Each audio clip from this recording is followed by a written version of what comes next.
ஆன்மீகத்தில் வந்து நான் அடிக்கடி ரொம்ப சோர்ந்துடுறேன், துவண்டு போயிடுறேன், இதுக்கு நான் என்ன பண்ணுறது அப்படின்னு ஒரு கேள்வி. நிச்சயமாக இது நடக்கத்தான் செய்யும். ஏன்னா நம்ம ஒரு வேலை செய்கிறோம், அந்த வேலைக்கு உண்டான ஒரு ரிசல்ட் நமக்கு கிடைக்குது அப்படின்றப்போ நமக்கு அதில் ஒரு ஆர்வம் இருக்கும். ஆனால் ஆன்மீகம் என்பது அப்படியே கம்ப்ளீட்டாக ஆப்போசிட்டில் இருக்கும். உங்களுக்கு எதையுமே அவ்வளோ சீக்கிரம் காட்டாது. அதுவும் நீங்கள் செஞ்ச பாவங்கள் ரொம்ப ஜாஸ்தி இருக்குது அப்படின்னா அவ்வளோ சீக்கிரம் இறைவன் இறை அனுபவங்களை கொடுக்க மாட்டார். இறை அனுபவங்கள் உங்களுக்கு கிடச்சிருச்சு ஒரு பயிற்சி பண்ணும்போதோ இல்லை கருணை உணர்வோடு இருக்கும்போதோ இறை அனுபவங்கள் கிடைக்கிது, மிராக்கலான ஒரு எக்ஸ்பீரியன்ஸ் கிடைக்குதுன்னா உங்களுக்கு அதில் நம்பிக்கை வரும், நம்பிக்கையோட பயணம் பண்ணுவீங்க. ஆனால் இறை அனுபவம் அவ்வளோ எளிதில் கிடைக்காது. காரணம் என்ன அப்படின்னு வந்து கேட்டிங்கன்னா, உங்களது பாவச் செயல்கள் அதிகமாக இருக்கும்போது அது அழியிறதுக்கே கொஞ்சம் டைம் எடுக்கும். அப்போ உங்களை வந்து இந்த மொத்த பிரபஞ்சமும் உங்களுக்கு இறை அனுபவத்தை கொடுக்க விடாமல் ஒரு நம்பிக்கையை ஏற்படுத்தாமல் உங்களை மறுபடியும் அந்த பாவத்தை அனுபவிக்கிறதுக்கு தான் உங்களை புஷ் பண்ணுமே தவிர உங்களை யாருமே வந்து பார்த்தீங்கன்னா இறை பக்கம் நீ சந்தோஷமாக போன்னு சொல்லி விட மாட்டாங்க. அதனால தான் ஏகப்பட்ட இடத்துல இருந்து அந்த ப்ரெஷர் வந்து உங்களுக்கு வருவதற்குண்டான காரணம் என்பதே அதனால்தான். அப்போ இதில் நீங்கள் என்ன புரிஞ்சுக்கணும் அப்படின்னு வந்து பார்த்தீங்கன்னா, நிச்சயமாக ஆன்மீக பயிற்சி, யோக சாதனை எது செய்தாலும் சரி, எந்த சாதனை பண்ணிங்கனாலும் சரி, ஒரு சில நேரத்தில் அனுபவங்கள் கிடைக்கும், பல நேரங்களில் அனுபவங்கள் கிடைக்காது. அதற்காக நாம் பயிற்சியை நிறுத்தக்கூடாது. தொடர்ந்து அந்த பயிற்சியை நாம் செய்து கொண்டே வர வேண்டும்.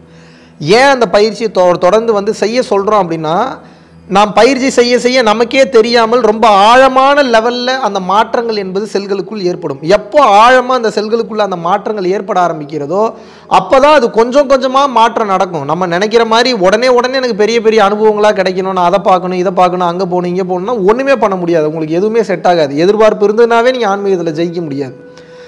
அப்போ நான் இப்போ ஒரு மாதம் ஒரு 30 நாள் நான் உழைக்கிறேன், என் டைமை ஸ்பெண்ட் பண்ணி பஸ் ஏறி போய் அந்த ஸ்டாப்பில் இறங்கி அப்புறம் கம்பெனிக்கு போய் கையெழுத்து போட்டு ரெஜிஸ்டரில் கரெக்டாக ரெஜிஸ்டர் பண்ணி கிளைண்ட்டுக்கிட்ட பேசி மெயின்டைன் பண்ணி கால்ஸ் அட்டன் பண்ணி நான் ஒரு பிஸ்னஸ் பண்ணுறேன் இல்லை நான் ஒரு ஒர்க்குக்கு போகிறேன் அப்படின்னா 30 நாள் வேலை செஞ்சனுடைய ரிசல்ட் வந்து பார்த்தீங்கன்னா 31வது நாள் என்னோடய அக்கௌண்ட்டில் அமௌண்ட் கிரெடிட் ஆகிறப்ப அதை வச்சு நான் ஜாலியாக இருக்க போகிறேன்றப்ப நான் ஹாப்பியாக அந்த வேலை பார்ப்பேன். எனக்கு ரொம்ப சூப்பராக இருக்கும், சந்தோஷமாக இருக்கும். ஆனால் இங்கே என்ன அப்படின்னா இது ஆப்போசிட்டாக செயல்படுது. நீங்கள் 30 நாளில் 50 நாள் வேலை பார்த்தீங்கன்னா உங்களுக்கு ரிசல்ட் இருக்கும், ஆனால் உடனே காட்டாது. அது உங்களை சோதனை பண்ண தான் ட்ரை பண்ணும். அப்போ என்னென்னா உடனே ரிசல்ட் காட்டாதனால இதில் ஒன்றுமே இல்லைன்னு சொல்லிட்டு நீங்கள் ஈஸியாக டீவியேட் ஆகி ரூட் மாறி போயிடுவீங்க. அதுதான் அவனுக்கு தேவை.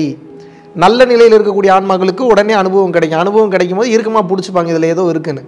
பட் நிறைய தவறுகள் செய்த ஆன்மாக்களுக்கு உடனே அனுபவம் கிடைக்காது. அப்போ என்ன அப்படின்னா இவனை ரூட் மாத்திரக்கே ட்ரை பண்ண, ஆனால் என்னானாலும் பரவாயில்ல இதை நான் கரெக்டாக ரெகுலராக நான் பண்ணுவேன்னு இருக்கக்கூடிய விடாப்பிடியாக வைராகியம் கொண்ட ஆன்மாக்களுக்கு மட்டும்தான் இறைவனின் அனுகிரகம் கிடைக்கப்பெற்று இறை அனுகிரகம் சீக்கிரம் வந்து கிடைக்கும். அப்போ அந்த தன்மையில் நம்ம விடாமல் பயணம் பண்ணிகிட்டே போகணும். டயர்டாகிறது சகஜம்தான்.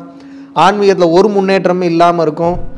சில நேரத்தில் நம்ம ரொம்ப பாதிக்கப்படுற மாதிரி இருக்கும். இது எல்லாமே கேம் தான். இந்த கேமில் இது எப்படி அப்படின்னா, இப்போ ஒரு எக்ஸாம்பிளுக்கு ஒரு கேம் ஒன்று இப்போ நான் ஆரம்பிக்கிறேன்னு வச்சுக்கோங்க. புவர் அண்ட் ரிச்னு ஒரு கேம் பேர். ஒரு எக்ஸாம்பிளுக்கு டக்குன்னு அந்த கேமில் வந்து ஒரு கேரக்டர் உள்ளே போனோடனே ஒவ்வொரு பொருளை சாப்பிடுது. ஒவ்வொரு பொருளை சாப்பிடும்போது அது வளருது. வளர வந்து பார்த்தீங்கன்னா அதுக்கு ஒரு பவர் கிடைக்குது. பவர் கிடைக்கும்போது வீடு கட்டுது, வாசல் கட்டுது, அதை பண்ணுது, இதை பண்ணுது, அங்கே போகுது, இங்கே போகுது. டக்குன்னு வந்து பார்த்தீங்கன்னா ரூட் மாதிரி ஒரு இடத்துல ரைட்டு திரும்புறதுக்கு பதிலாக லெஃப்ட் திரும்பி போயிடுச்சு. அதோட வெயிட் குறையுது. அது சம்பாரித்த வீடு பணம் சொத்து பொத்தெல்லாம் கரையுது, அழியுது. மறுபடியும் ஐயோ ரூட்டு தப்பான ரூட்டில் வந்துட்டோமேன்னு சொல்லிட்டு மறுபடியும் ரைட் ரூட் எடுக்குது. ரைட் ரூட் எடுக்கும்போது மறுபடியும் அது கிடைச்சதெல்லாம் கிடைக்கும். இப்படி இது ஒரு கேம், மனிதன் வாழக்கூடிய ஒரு கேம். இந்த கேமை சீரியஸாக எடுத்துக்காதீங்க, ஜாலியாக விளையாடுங்க. அப்போ தான் நீங்கள் ஜெயிக்க முடியலைன்னா ஜெயிக்க முடியாது. எப்போ ரொம்ப சீரியஸாக விளையாடுறீங்கன்னா பதட்டம், ஸ்ட்ரெஸ், டிப்ரெஷன் வந்து கேமில் வந்து நீங்கள் டிசீசஸ் உங்களுக்கு வந்து பல பாதிப்புகள் என்பது உங்களுக்கு ஏற்படும்.